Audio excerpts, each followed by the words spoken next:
dadhabbii isaatiin Yoonaas garaa qurxummiitti dabarfamee maal godhameedha kennamee jedha. Yoonaas garuu jedha Nanawwee dhaquu dhiiseeti Waaqayyoon dura kan እግዚአብሔር ፊት ኮበለለedha. Yoonaas dhokachuu barbaade Waaqayyoon dura. Daawit maal jedha si dura eessatti baqatu jedha. Si dura eessatti baqatu bishaan keessa lixnaan ati jirtaa. Maal ennaan bishaan keessa warra jiran kan jiraachisu si miti. Lafa jala gallaan jirta dhagaa keessa lixnaan jirta si dura eessatti baqatu jedha. Kan እግዚአብሔር ፊት ማንም ኮብልሎ አይችልም. Harkaa fiigdee ba'uu dandeessa. Waaqayyoon harkaa fiiganii ba'uu hin danda'amu. In fiigu Waaqayyo iddoo ati geesse sana jira. Waaqayyo garuu Yoonaasiif maal qopheesse jedha. Qurxummii isa liqeessu eenyu qopheesse jedha. Andaanni gisee koo rakkinoota tokko Waaqayyo sinii qopheesse. Andaanni chimbiroota keessa ixaan ayyadan. Qurxummiin gaafa sana Waaqayyoof harka isaa jala qabee garaa qurxummii keessa kaa'e Waaqayyo. Wantoota tokko amma sinii hin galu haala kana keessa jiraachuu keessatti. Rakkina amma keessa jirtanu keessatti garuu Waaqayyo ergaa tokko fideera si oolchaan jira. Biyya sana qabatee haala mijataa keessa jira. Dhaqee akkas jedhee Waaqayyo sinii oolchee jira. Qabeenya koo keessaa naan jedha. Biyya koo keessaa naan jedha. Akkamitti maatii koo kan natti dhiyeessa addaatiin nabaasaa sinii oolchee akkamitti jettee naan baay'ee laafee tokko waan barbaade keessa. Ameen jedhan.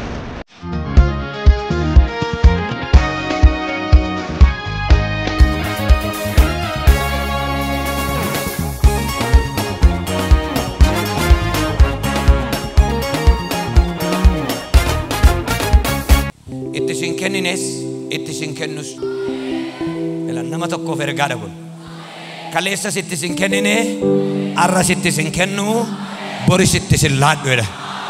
Yohaannis boqonnaa 8 lakkoofsa 3 barsiisonni seeraaf fariisonni dubartii ejjaan qabamte tokko ol galchanii namoota gidduu dhaabbachiisan.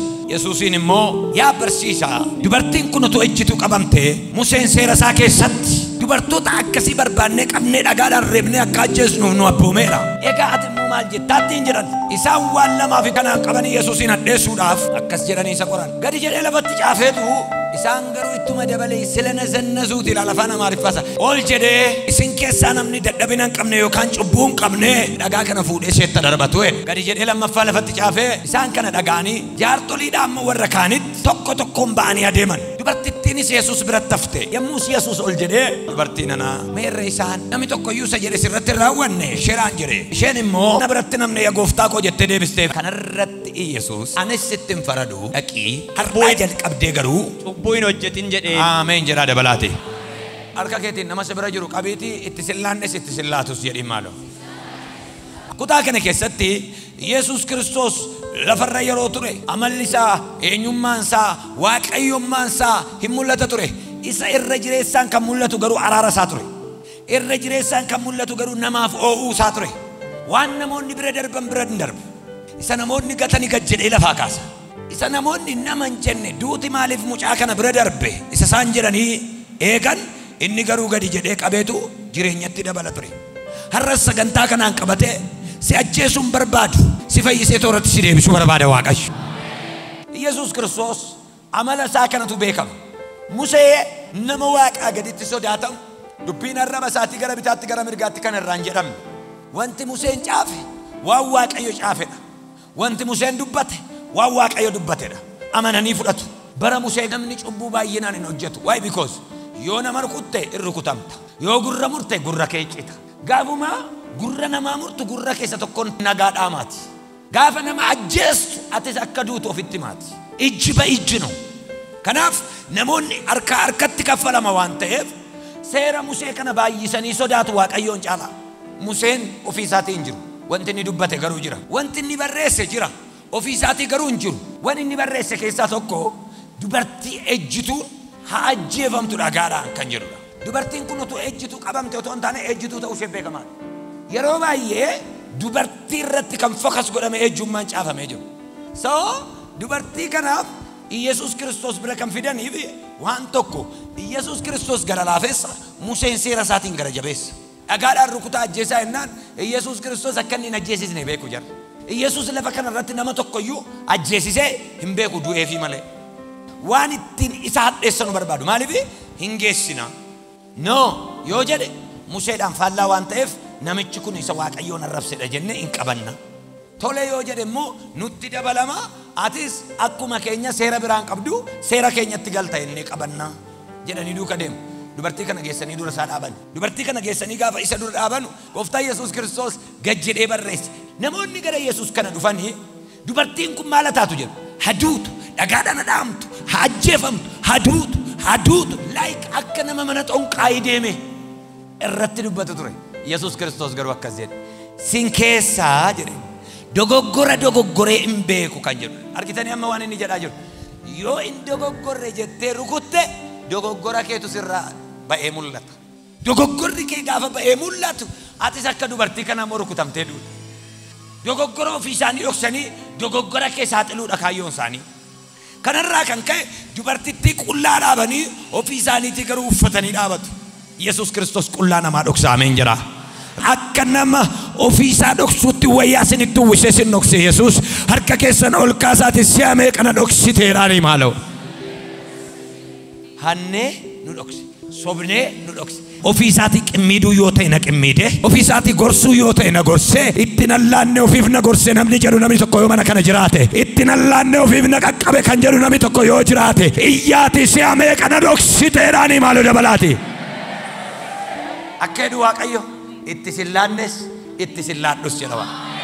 Haati tokko macaafa tokkorraa kanan dubbise mucaa hattuu tokko qabdi. Mucaan ishee gaafa hatu isheen isa barbaacha gaafa deemtu otuun ni hatu argiti. Hatuu isa akka dhiisu barbaaddi. Garuu achuma dhaabattee duukaa miixatti maaloo yaa gooftaa anaa jedhii jetti. Maaloo yaa gooftaa anaa jedhii jetti. Gaafa inni hatee dhufu immoo amma inni mana ga'utti dafii fiigi badi qabamte jechaa duuka fiigdi hatee dhufaa jira. Manatti immoo galte doobbiidhaan, gurgubbeedhaan, meexxiidhaan, arcummeedhaan mana keessa fiigsitee garafti. Maaliif akkasina salphifte jettee garafti? Waaqayyo akka kanadha. Dallaa namaa keessatti nuun salphisine manatti galchee garuu nu gorseera. Dallaa namaa keessatti nuun gaddisiisine dabarsee ormootatti nuun laanne dabarsee itti nan laanne haa jedhu maaloo. Dabarsee maal nuun goone? Si'a meeqa dogoggorre, si'a meeqa utuu fakkeessinu Waaqayyo garuu bobaasaa jalatti nu qabeetu akkas godhee darba malee cubbuu keetiin walii galee miti. Si rukuteera, si gorseera. Ati iyyuu beekta maal akka taate. Sababii dadhabbii keessana Waaqayyo hafuura isaa sirraa dhowwatee beeka. Kadhattee iyyuu ammatti hin deebinetti garuu immoo ilmi Waaqayyoo dabarsee itti sin laanne. Harka kee kaasiitii dabarsee itti nan laanne jedhimee maaloo. Ergaan keessa maal jedhudha? Arras dabarsee itti sin laanne. Dhukkuba wayirraa warri ooltan, dhibee wayirraa warri ooltan, rakkina wayirraa warri ooltan, kaleessa kisaaraa wayirraa warri ooltan harka keessan ol kaasaatiin na oshee beeka jedhame maaloo. Kan du'aaf jireenya gidduutti Waaqayyo sin qaqqabe. Manni keessan salphachuu, manni keessan gadduu, manni keessan maraatee qullaa buusuu keessaa kan ooltan na oshee malee waan baay'een narra darbe, lolaa baay'een narra darbe kan jettan harka keessan ol kaasaatii itti nan laanne jedhaa dabalaati. Dadhabbii isaatii Yoonaas garaa qurxummiitti dabarfamee maal godhameedha? Kennamee jira. Inni Waaqayyo gara Nanawweetti isa ergee inni garuu Waaqayyoon jalaa dhokatee eessa deemuuf ture jedha. Gara Tarseesitti gadi bu'uuf ture. Kanaaf Daawit maal jedha? Si duraa eessatti baqatu jedha. Si duraa eessatti baqatu bishaan keessa lixnaan ati jirtaa. Maal ennaan bishaan keessa warra jiranu kan jiraachisu si miti jedha. Lafa jala gallaan jirta, dhagaa keessa lixnaan jirta, si duraa eessatti baqatu jedha. Yoonaas garuu jedha Nanawwee dhaquu dhiiseetiyyuu Waaqayyoon duraa ከእግዚአብሔር ፊት ኮበለለ ይላል። ከማን ፊት? ከእግዚአብሔር ፊት። ከእግዚአብሔር ፊት ማንም ኮብልሎ አይችልም። Narkaa fiigdee ba'uu dandeessa. Waaqayyo narkaa fiiganii ba'uun hin danda'amu. Hin fiigu Waaqayyo iddoo ati geesse sana jira. Yoonaas dhokachuu barbaade Waaqayyo hunduraa. Waaqayyo garuu Yoonaasiif maal qopheesse jedha? Qurxummii isa liqimsu eenyuun qopheesse jedha? Andaanni ጊዜ እኮ rakkinata tokko Waaqayyo sinii qopheesse. Andaanni ችግሮች ከሰይጣን አይደሉም. Yoonaas dadhabbii mataa isaatiin garaa qurxummiitti dabarfamee kenname. Rakkinoota tokko Waaqayyo matutti si gashi. Maal ennaan maaqoyyaadha. Yoo achii baate iddoo ati deemaa jirtu sirrii miti. Waaqayyo al tokko waan barbaade keessa si gashee si oolchuuf ani siin jennaan si oolchuuf yameen jedhadhata. Nama tokkotu keessaa oolee ulfina wayiitti galaameen jira. Waaqayyo biyya badiisaaf qophoofte Sodoom Gamooraa balleessuu gaafa barbaadu Waaqayyo Looxiin garuu nan baasa jedhe. Loox biyya sana qabatee haala mijataa keessa jira. Dhaqee akkas jedhee Waaqayyo sin oolcha jennaan indee qabeenya koo keessaa na ariyataa, biyya koo keessaa na ariyataa, akkamitti maatii koo irraa gargar na baasaa, qe'ee soddaatii na baasaa, sin oolcha akkamitti jetta jennaan kottuu bahii jedheen hin bawwee kottuu bahii jennaan dirqamsiisanii baasanii jedhe. Dirqamsiisanii gaafa baasan eessuma isaa laalaa, soddaa laalaa, gaddaa karaa ga'anii akkas jedhan dubbii kee laaltee beekadhu. Dha'ichatu si argata, haadha manaa keetti simi, ijoollee keetti simi.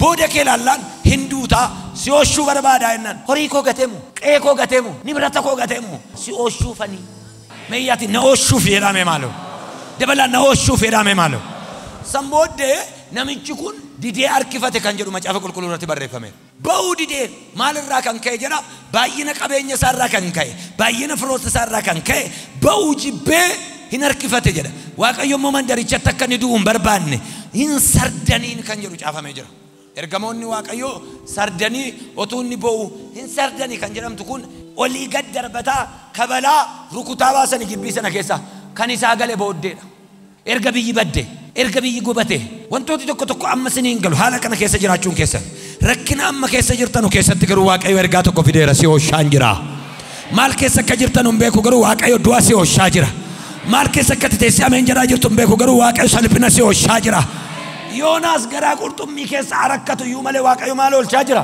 du'a oolchaa jira bishaaniin nyaatamu oolchaa jira na darbadhaa jedheen garaa bishaan kanaatti na darbadhaa natu waaqayyo yakkee jedhe nan du'aa jedhe wal fudhannee baduurra annan badaa isin oolaa jedhe balleessuudhaaf gad darbannaa waaqayyo garuu harka isaa jala qabe qurxummiin gaafa sana waaqayyoof harka ameen jedhaa dabalaati harka isaa jala qabe garaa qurxummii keessa kaa'e waaqayyo maal jennaan sinoo shagaruu qalbii diddiirrattee baataa jedhe sinoo shagaruu hin barattee baataa jedhe sinoo shagaruu si qummuudeen darbaa jedhe qurxummiitu afuura baafataaf afuura qurxummiin baafatu hin jiraata ture qurxummiin afuura kan inni baafatu afaaniin qabu giiliidhaan bukkee kanaan giilii qurxummiin afuura baafatuun afuura baafate guyyaa 3 garaa qurxummii keessatti hin jiraata ture baay'izawee garaan qurxummii keessa namni gale hin ba'u sababiin isaa asiidii garaa qurxummii keessa dhangala'u nama miti lafeeyyuu hin daaka garuu immoo waaqayyo asiidii sana irraa eegee olchee deebisee biyya irratti buusee jedha iyyaati si'amee kana dhoksiteedhaanii maaloo dabalaati